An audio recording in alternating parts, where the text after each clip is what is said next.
नमस्कार। चलिए आज एक बहुत ही खूबसूरत कहानी सुनते हैं जो महाशिवरात्रि से जुड़ी है।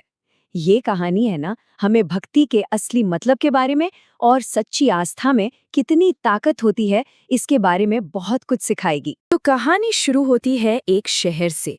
यहाँ एक ज्ञानी ब्राह्मण अपनी बहुत ही धार्मिक पत्नी के साथ रहते थे, पर दिक्कत ये थी कि वे बहुत बहुत गरीब थे और उनकी जिंदगी मुश्किलों से भरी हुई थी। आप सोचिए, हर दिन खाने के लिए भी संघर्ष करना पड़ता था, लेकिन इसके बावजूद भगवान में जो उनकी आस्था थी वो कभी नहीं हिली, कभी नहीं। भले ही उनके पास दुनिया की दौलत नहीं थी, पर उनकी आत्मा भक्ति से भरी थी, और सच पूछे तो यही उनकी असली दौलत थी। और फिर महाशिवरात्रि का वो पावन त्योहार आया। जब ब्राह्मण ने पूरे शहर को त्योहार की तैयारियों में डूबे देखा, तो उन्होंने अपनी पत्नी से बात की और दोनों ने मिलकर एक फैसला किया, एक ऐसा फैसला जो सीधा दिल से निकला था। उनकी पत्नी भी तुरंत मान गई। वो भी यही सोचती थी कि भाई भगवान को हमारी धन दौलत से क्या लेना देना, उन्हें तो बस मन की सच्चाई चाहिए, सच्ची श्रद्धा चाहिए, बस और कुछ नहीं। तो अपना व्रत शुरू करने से ठीक पहले उन्होंने विघ्नहर्ता भगवान गणेश से प्रार्थना की, विनती की कि उनकी पूजा में कोई बाधा ना आए, सब कुछ अच्छे से पूरा हो जाए। और बस जैसे ही व्रत का दिन शुरू हुआ, घटनाओं का एक ऐसा सिलसिला शुरू हुआ जिसने न सिर्फ उनके विश्वास की परीक्षा ली, बल्कि दुनिया को ये भी दिखाया कि सच्ची भक्ति आखिर होती क्या है। उस दिन जब वो उपवास में थे, अपनी भक्ति में पूरी तरह डूबे हुए, तभी कुछ ऐसा हुआ जिसके बारे में उन्होंने सोचा तक नहीं था। कह सकते हैं एक छोटा सा चमत्कार हुआ ये कि जब ब्राह्मण भिक्षा मांग रहे थे, तो एक दयालु व्यापारी ने उन्हें पूजा के लिए फल, दूध और थोड़ा अनाज दे दिया। ब्राह्मण को लगा ये तो साक्षात भगवान गणेश का ही आशीर्वाद है, और उनका दिल बस कृतज्ञता से भर गया। तो उस रात दोनों ने मिलकर मिट्टी से एक छोटा सा प्यारा सा शिवलिंग बनाया, पास के पेड़ से कुछ पत्ते तोड़े और अपनी पूजा शुरू कर दी। कोई तामझाम नहीं, बिल्कुल साधारण, लेकिन जो भी था सीधे दिल से था। पूजा करते करते अचानक ब्राह्मण की नजर पास के एक पेड़ पर गई।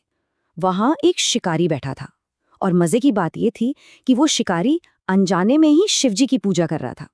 कैसे? अरे, वो जब भी हिलता तो पेड़ से पत्ते टूटकर ठीक नीचे बने एक शिवलिंग पर गिर रहे थे। ये देखते ही ब्राह्मण को एक बहुत गहरी बात समझ आई। उन्हें एहसास हुआ कि भगवान को बड़े बड़े आडंबर या दिखावे से कोई मतलब नहीं है। उन्हें तो बस भक्त का भाव चाहिए। भाव यानी आपके मन का सच्चा इरादा क्या है, आपकी नीयत कैसी है। सच ही है, भगवान तो बस भाव के भूखे हैं। अब कहानी अपने सबसे जरूरी मोड़ पर आती है। रात का आखिरी पहर था, व्रत बस पूरा होने ही वाला था कि तभी उनकी भक्ति की सबसे बड़ी परीक्षा हुई। उनके दरवाजे पर कोई आया, एक भूखा थका हारा इंसान जो खाना मांग रहा था।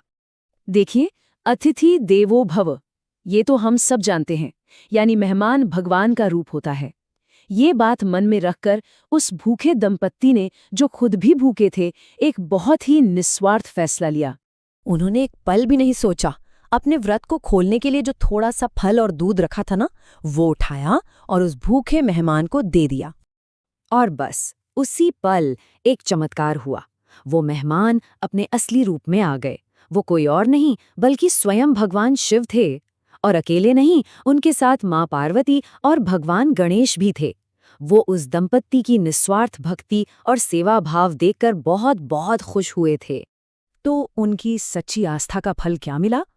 उस दिव्य परिवार ने उन्हें ढेरों आशीर्वाद दिए, उनकी गरीबी खत्म करने का, राज दरबार में सम्मान दिलाने का और एक खुशहाल जिंदगी का।